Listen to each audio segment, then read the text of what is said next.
Welcome viewers. আজকে আমি আপনাদের সাথে যে ভয়ঙ্কর ঘটনাটি শেয়ার করব, এটি একটি আবাসিক স্কুলের ঘটনা। তো ঘটনাটি ঘটেছিল আজিম নামে কারো একজনের সাথে। আল আজিম নাম তার। আর স্থান হচ্ছে সিরাজগঞ্জ জেলার রায়গঞ্জ থানায় ঘটনাটি ঘটে। সঙ্গত কারণে সেই স্কুলটির নাম বলছি না। স্কুলের নামটা জেনেও আমাদের প্রয়োজন নাই। মূলত আমরা ঘটনা শুনতেই বেশি পছন্দ করি। তো যাই হোক, বেশি কথা বাড়াবো না, সরাসরি ঘটনায় চলে যাই। তো সেই আজিমের মতো করে আমি বলার চেষ্টা করব।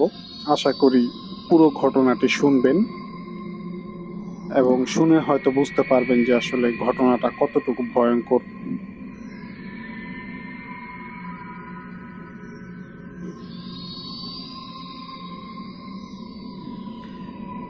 তো আমি রায়গঞ্জ থানার মধ্যেই থাকতাম। তো পরবর্তীতে আমার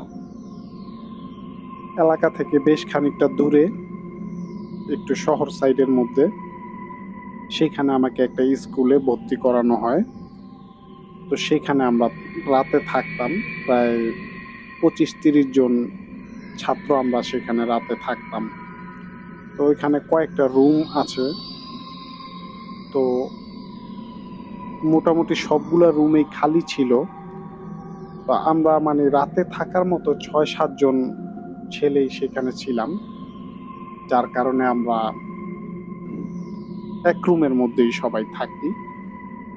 আমরা একসাথে পড়ালেখাও করি, আবার দেখা গেছে কারো মনে কোনো ভয় থাকে না। আর মূলত আমাদের স্কুলটা একটু সমস্যা ছিল, মাঝে মধ্যে কিছু ঘটনা ঘটতো। তো আমরা সবাই ছিলাম নতুন ভর্তি হয়েছিলাম। তো নতুন বর্ষের ছাত্র ছিলাম, যার কারণে আমরা এই ঘটনাগুলো আগে জানতাম না যে আসলে ওই স্কুলটাতে এই ধরনের ঘটনাগুলো ঘটে। তো পরবর্তীতে আমরা বিষয়গুলো আস্তে আস্তে জানতে পারি। তো প্রথম যেদিন ঘটনাটা ঘটে আমার সাথে, তো সেদিন আমি ঘুমিয়েছিলাম। আর আপনাদের আগে, ঘটনায় যাওয়ার আগে আপনাদের একটু বর্ণনা দিলে হয়তো আপনারা আরো বুঝতে ক্লিয়ার হবে। তা আমাদের নিচতলাটা, সেটাতে আমরা রেগুলার ক্লাসগুলো করতাম। 2 তলায় মূলত আমাদের থাকার জায়গা এবং ওয়াশরুম ছিল। আর 3 তলার মধ্যে জায়গাটা মোটামুটি খালি, কিন্তু ওইখানে আমরা খাওয়া দাওয়ার জন্য যেতাম আর আমাদের কোচিং হইতো, এই জন্য যেতাম। তো 3 তলায় তেমন বেশি আমাদের যাওয়া হতো না, শুধুমাত্র একমাত্র খাওয়ার সময় আর আমাদের কোচিং হইতো বিকাল দিকে, ওই সময় আমরা যেতাম। এছাড়া বাকি সময়টাতে আমরা ক্লাসের সময় নিচতলায় ক্লাস করতাম, আর সন্ধ্যার পরে আমরা আমাদের রুমে বা বিকাল দিকে আমাদের বাইরে আড্ডা দিতাম। তো যাই হোক, এই ছিল স্কুলটার বর্ণনা। তো তখন আমি একদিন রাতে ঘুমাই, আমার বন্ধুরা তারাও 6 জন ছিল। 3টা বেড ছিল, 3টা বেডের মধ্যে প্রত্যেক বেডে আমরা 2 জন করে থাকতাম। তখন মাঝরাতের দিকে আমার হঠাৎ ঘুম ভেঙে যায়। তো ঘুম ভেঙে আমি দেখতে পাই যে আসলে রুমে ওরা কেউ নাই। তো হয়তো আমি ভাবলাম ওরা আছে হয়তো আশেপাশে। বা আরেকটা বিষয় হচ্ছে, আমরা ওই সময়টায় যদিও ছোট ছিলাম, তারপরও অনেকটা লুকায় লুকায় স্মোক করতাম। তো যেহেতু আমরা রুমের মধ্যেই এটা করতে পারতাম, কিন্তু অনেক সময় আমরা দেখা গেছে উপরে যে কোচিং যেই রুমটা, সেখানে বসে বসে আমরা স্মোক করতাম, যেহেতু ওইখানে স্যার যারা রাতে থাকতো পাহারা দেওয়ার জন্য, তারা কেউ ওইখানে যাইতো না। যার কারণে আমরা মূলত স্মোক করার জন্য ওই জায়গাটাতে যেতাম। আর রুমের মধ্যে দেখা গেছে স্মোক করলে অনেক সময় ধোঁয়া থাকতো, বা স্মোক করার যে একটা বাজে গন্ধ, সেই স্মেলটা থাকতো। যার কারণে অনেক সময় রাতে স্যার যদি রুমে আসে, তখন এটা স্যার যদি জেনে যায়, এই জন্য মূলত আমরা বাইরে স্মোক করতাম। তো আমি উঠে কাউকে যখন দেখতে পাই না, তখন আমি বের হই যে ওরা কি আসলে স্মোক করতে গেছে কিনা। তো চারিদিকে খুঁজি ওদের, আসলে ওরা কেউ নাই। তো পরবর্তীতে আমি হাঁটতে হাঁটতে যেমন ৩ তলার দিকে যাই। তো ৩ তলার দিকে মূলত আমি ঢুকি নাই, যে সিঁড়িটা ছিল ওইখানে আমি যাওয়ার পরে মানে অনেকগুলা টেবিল টানাটানির আওয়াজ পাচ্ছিলাম। তখন আমি শিওর হই যে না, ওরা আসলে উপরেই আছে।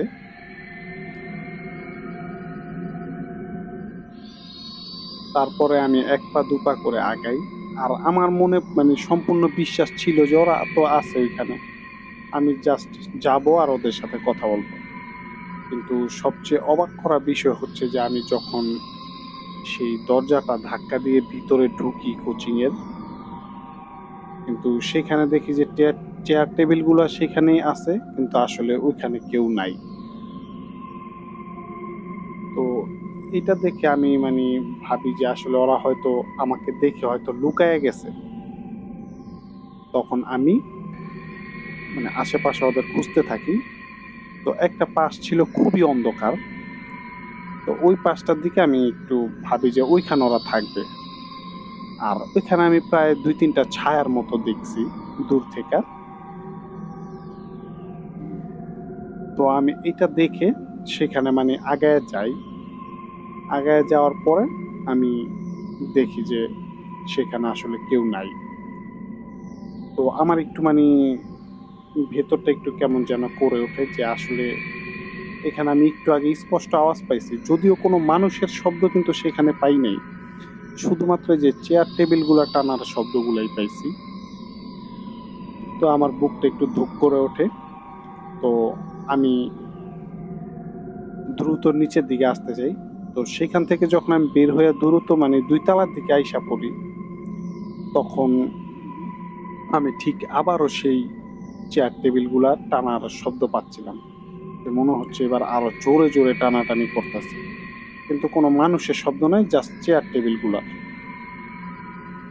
তো এবার আমি ভাবি যে না, যাক, ওরা হয়তো আমাকে দেখে যেহেতু লুকাই গেছে, তা আমি আর যাব না, আমি রুমে চলে যাই। তো এই বিষয়টা ভেবে আমি আমার রুমে চলে আসি। কিন্তু রুমে আসার পরে মানে আমি সবচেয়ে বেশি অবাক হই যে এই বিষয়টা দেখে, যে রুমে আসার পরে আমি যখন মানে লাইট জ্বালাই, তো রুমের মধ্যে দেখি যে সবাই সবার জায়গায় ঘুমাইতেছে। এমনকি আমার পাশের বেডে যে ছিল ও ঘুমাইতেছে। তখন আমি ভাবলাম ওরা হয়তো দুষ্টামি করতেছে, কারণ এর মাঝে আমি আবার মানে ৩ তলা থেকে আইসা ২ তলায় ওয়াশরুম ছিল, আমি আগে আপনাদের বলছি। আমি ওয়াশরুমে যাই এবং মানে প্রস্রাব করে সেখান থেকে রুমে আসি, জাস্ট ৩ থেকে ৫ মিনিট এর মধ্যেই। আইসা দেখি ওরা, তো আমি ভাবলাম হয়তো আমি যখন ওয়াশরুমে গেছি ওরা হয়তো উপর থেকে আইসা এখানে আইসা ঘুমের ভান ধরছে। তো তখন আমি সবাইকে ডাইকা উঠাই যে কিরে, তোরা এরকম দুষ্টামানি করলি কেন আমার সাথে। তবে মানে আমি যেটা বুঝতে পারলাম যে না, আসলে ওরা দুষ্টামি করে নাই। একটা মানুষ যখন দুষ্টামি করে সেটাও বোঝা যায়, আর কেউ যদি মানে এইমাত্র ঘুম থেকে তাকে ডেকে উঠানো হয়েছে সেটা দেখলেও বোঝা যায়। তখন ওদের আমি বললাম ঘটনাগুলা। তখন ওরা বলল যে না, আমরা তো যাইনি, আমরা তো এখানে শুয়েছিলাম, আর কই গেছি আমরা। কিন্তু আমার স্পষ্ট মনে আছে আমি উঠে লাইটটা জ্বালানো ছিল ঘরের, এবং আমি কাউকে দেখতে পাইনি। পরবর্তীতে আমি লাইট অফ করে সেখানে যাই এবং আমি নিজে এসে লাইটটা অন করে দেখি যে ওরা সবাই ঘুমাইতেছে। তো যাই হোক, ওই দিনটা গেল। ওই দিনটা আমি ভাবতে লাগলাম যে আসলে আমার কি হয়েছিল। এক পর্যায়ে আমি মানে ভেবেই নিলাম যে হইতে পারে যে আমার মনের ভুল ছিল এটা, যে আমি ঘুম থেকে উঠে হয়তো ঘুমের ঘোরেই আমি বাইরে গেছি, গিয়া হয়তো এইগুলা ঘটছে। তো যাই হোক, আমি জিনিসটা আর কাউকে বলি না। আর ওরাও এটা যেমন যেহেতু ঘুমের চোখে সবাই শুনছে, তাই ওরাও পরের দিন এটা নিয়ে বেশি একটা কথাবার্তা বলে নাই। তো যাই হোক, তো পরবর্তীতে আরেকদিন ঘটে যে আমি সন্ধ্যার সময় ওয়াশরুমে যাই। আর আরেকটা কথা হচ্ছে, আমার কাছে কিন্তু তখন ফোন ছিল, কিন্তু এখনকার মতো স্মার্টফোন না। যেহেতু আপনারা জেনে থাকবেন ওই সময়টা মানে মটোরোলা ফোন ছিল, সেই ফোনটা আমি ইউজ করতাম। জাস্ট কল আসতো আর আমি কল দিতে পারতাম আর গেমস খেলতাম শুধু। আর যদিও তখন ফোন ইউজ করা মানে স্কুলের মধ্যে এটা নিষেধ ছিল, তারপরও মানে আমি আমার রুমে বাসায় যোগাযোগ করার জন্য জাস্ট ফোনটা ইউজ করতাম। তো আমি ওয়াশরুমে যাই, যেয়ে তারপরে তো আমাদের ওয়াশরুমটার যে বিবরণটা যদি আপনাদের যেহেতু বলছি, তো আরেকটু বাকি আছে। সেটা হচ্ছে যে আমাদের ওয়াশরুমে কোনো ছাদ ছিল না। ওয়াশরুমটা ছিল এরকম যে অনেকগুলা ওয়াশরুম একসাথে, জাস্ট দেয়ালের মতো, কিন্তু উপরে ছাদ নাই। মানে কেউ চাইলে দেখা গেছে ওয়াশরুমের উপর দিয়েও আসতে পারবে এরকম। হয়তো আপনাদেরকে আমি হয়তো বুঝাইতে পারছি যে কিরকম ছিল। আর আপনারা দেখবেন যে অনেকগুলা ওয়াশরুম যেখানে থাকে কোনো মার্কেটে বা কোনো হসপিটালে এই সিস্টেমটা থাকে, তো ঠিক ওই টাইপেরই, আপনারা হয়তো বুঝতে পারছেন। তো যাই হোক, তো আমি ওয়াশরুমে যাই। তো ওয়াশরুমে যাওয়ার পরে মানে হঠাৎ করে আমার মনে হইলো যে কেউ একজন এক মগ পানি আমার শরীরে ঢাইলা দিল। যেহেতু শীতের দিন ছিল, তা আমি পুরা ভিজে গেলাম। তা আমি ওয়াশরুম থেকে মানে বলতে লাগলাম যে তোরা এটা কি ধরনের দুষ্টামি, যে এক মগ পানি ঠান্ডার মধ্যে শরীরে ঢাইলা দিলি। তো এটা বলে যাই হোক ওয়াশরুমের কাজটা আমি শেষ করে ফ্রেশ হয়ে যখন আমি বের হব, তখন দেখি আমার সিটকারি বন্ধ বাইরে থেকে। তো আমি ওদেরকে বলতে থাকি যে কিরে তোরা এরকম দুষ্টামি কেন করতেছস। তো যাই হোক, ওরা কেউ খোলে না। আমি অনেকক্ষণ ধাক্কাধাক্কি করি, প্রায় 7-8 মিনিট আমি ধাক্কাধাক্কি করি, কিন্তু কেউ খোলে না। অবশেষে আমি ফোন করতে থাকি, প্রত্যেকের সুইচ অফ ফোন। কারো ফোনে ফোন যাচ্ছিল না, কারো বিজি দেখাইতেছিল নাম্বার, কারো সুইচ অফ। তো প্রায় 7-8 মিনিট এরকম করার পরে আমার এক ফ্রেন্ড আমাকে কল করে বলে যে কিরে তুই কই, এতক্ষণ সময় লাগে কেন তোর আসতে। যাই হোক, আমরা ওইখানে খেলতেছিলাম, রুমের মধ্যে সবাই কাঠ খেলতেছিলাম। তো তখন আমি ওকে বলি যে তোরা তো আমার দরজা আটকায় গেছস, এখন আবার কল দিয়া বলতাছস যে আমি আসি না। তখন ওরা সবাই আসে, আইসা সেই সিটকাইটা খুইলা আমাকে বের করে, এবং ওরা সবাই বলে যে না আসলে ওরা যায় নাই। তা আমি এটা বিশ্বাস করতে চাই না যে না, আমি বলি যে না তোরাই করছস এটা, কিন্তু আসলে ওরা কোনোভাবেই মানে রাজি না যে আসলে আমরা করছি। একটা মানুষ হয়তো মিথ্যা দুষ্টামানি করলে, মানে দুষ্টামানি করে মিথ্যা কথা বললে হয়তো একবার দুইবার তিনবার, কিন্তু মানে ওদের দেখে মনে হচ্ছিল যে না ওরা আসলে এটা করে নাই। তো যাই হোক, ওই দিনটাও গেল, কিন্তু তখন থেকে আমার মনটা একটু খটকা লাগে আসলে এটা কি ঘটতে থাকে। যেহেতু ওরা কেউ পানি ছিটা দেয় নাই, তো মানে আমি মূলত ভাবছিলাম এইটাই যে যেহেতু যে মানে বাথরুমের ওপর দিয়ে উঁচু হয়ে হয়তো একজন আরেকজনকে মানে মানে উঠাইছে, একজন আরেকজনের উপরে ভর করে সেখানে পানিটা ঢাইলা দিছে। আসলে ওরা কেউ এরকম বলতাছে যে ওরা এরকমটা করে নাই, তাহলে কে করলো। তো যাই হোক, ওই এইটাও গেল। তো পরবর্তীতে আরেকটা ঘটনা আমার সাথে ঘটে, সেটা হচ্ছে সন্ধ্যার সময়। আমরা মূলত বিকাল দিকে দেখা গেছে সপ্তাহে 2 দিন 3 দিন আমরা কোচিং করতাম, আবার 2-3 দিন গ্যাপ থাকতো। তো যখন গ্যাপটা থাকতো ওই সময় আমরা যেমন বাইরে ফুটবল খেলতাম। যদিও আমাদের স্কুলের সামনে যে একটা ছোট একটা মাঠের মতো ছিল, সেখানে আমরা ফুটবল খেলতাম। তো খেলাধুলা শেষ করে যখন আমি রুমে আসি, তখন ওরা সবাই ফ্রেশ হয়, হাত মুখ ধুয়ে সবাই রুমে বসে গল্পগুজব করতে থাকে।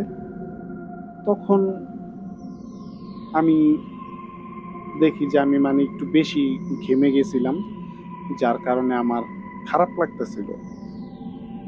তো আমি চিন্তা করি যে না, আসলে গোসল করে আসি, একটু ভালো লাগবে। তা আমি গোসল করার জন্য সেখানে যাই। গোসল করার জন্য সেখানে যাওয়ার পরে দেখি যে আসলে মানে গোসলখানা যেটা ছিল সেটা বন্ধ। আর গোসলখানার মধ্যে ঝর্ণা চলতেছিল। তা আমি ভাবলাম যে এখন কে যেতে পারে, যেহেতু কেউ নাই। আর সিকিউরিটি বা আরো একজন স্যার সেখানে থাকেন, সে খুব বেশি একটা আসেন না উপরে। আর আসলেও মানে রুমের মধ্যে, তিনি ওয়াশরুম ইউজ করেন না, কারণ নিচেই তার এক্সট্রা ওয়াশরুম আছে। ওই জন্য তিনি উপরে বেশি একটা আসেন না, শুধুমাত্র আমাদের দেখাশোনার জন্য মাঝে মধ্যে একটু আইসা কথাবার্তা বইলা চলে যান। তখন আমি মানে দেখার চেষ্টা করি। আর সবচেয়ে বড় বিষয় হইতাছে যে আমাদের যে হেড স্যার ছিল, তিনি ছিলেন মানে তিনি হাজি ছিলেন, হজ করছিলেন। তার মানে লম্বা জুব্বা পরতেন, পাশাপাশি তার দাড়ি ছিল, টুপি ছিল, তিনি সবসময় এগুলা পরতেন। তো আমি একটা কাজ করি যে আসলে ভেতরে কে, এটা দেখার জন্য আমি মানে সেই দেয়ালটা মানে একটু লাফ দিয়ে ধইরা একটু উঁকি মেরে দেখি ওপর থেকে যে আসলে কে গোসল করে, ভিতরে ঝর্ণা চলতেছে। তো উঁকি মেরে আমি যে দৃশ্যটা দেখি যে ওখানে সেম হেড স্যারের মতো সে দাঁড়িয়ে আছে, সাদা দাড়ি, সে গোসল করতেছে। বাট আমি এটা দেখে ওইখান থেকে দ্রুত চলে আসি, কারণ কথা হচ্ছে যে হেড স্যার যদি দেখে যে বকা দিবে। তো আমি মূলত রুমে আইসে উল্টা আরো আমার যে রুমমেট ছিল সবাইকে আমি বলি যে আজকে কিন্তু হেড স্যার আছে, তো আজকে কিন্তু দুষ্টামি করা যাবে না। এগুলা তাদেরকে আমি সতর্ক করে দিই। তো সবাই ঠিকঠাক মতো তাড়াতাড়ি শুয়ে পড়ে। আমরা আর ওই রাতে আমরা মূলত প্রতিদিন রাতে খাওয়া দাওয়ার পরে বইসা বইসা আমরা কাঠ খেলতাম। কিন্তু ওইখানে মাঝে মধ্যে ওই যে যেই স্যারটা থাকতো ওইখানে কন্টিনিউ, তার রুমটা ছিল নিচতলায়, তিনি মাঝে মধ্যে আইসা আমাদের দেখা যেতেন যে আমরা কি ঘুমাইছি কিনা। তো আমরা এই জন্য কি করতাম, রুমের লাইট অফ করে মানে মোমবাতি জ্বালিয়ে অল্প আলোর মধ্যে আমরা এরকম খেলতাম। তো যাই হোক, তো ওই দিন আর এরকম কিছু করি না, আমরা তাড়াতাড়ি সবাই শুয়ে পড়ি, যেহেতু হেড স্যার যদি দেখে এটা আসলে উনি বকা দিবে। কিন্তু ওই দিন রাতটা পার হয়। তো পরের দিন সেই স্যারকে আমরা বলি যে কালকে হেড স্যার বোধহয় ছিল না আপনার সাথে। তখন সে বলল না, কই না তো, হেড স্যার তো ছিল না। তখন যেমন আমার মাথায় আকাশ ভেঙে পড়ার মতো অবস্থা। আমি নিজের চোখে হেড স্যারকে দেখছি সন্ধ্যার পরে গোসল করতে। তখন তাকে আমি বলি এই বিষয়টা। তো পরবর্তীতে সেই আমাদের যে স্যারটা ছিল, সে হেড স্যারকে জিজ্ঞেস করে, স্যার আপনি কি কালকে ছিলেন সন্ধ্যার পরে? তখন সে তাকে বলে যে আমি না যাওয়ার সময় তোমাকে বললাম যে তুমি ছেলেগুলাকে দেখে রাখো।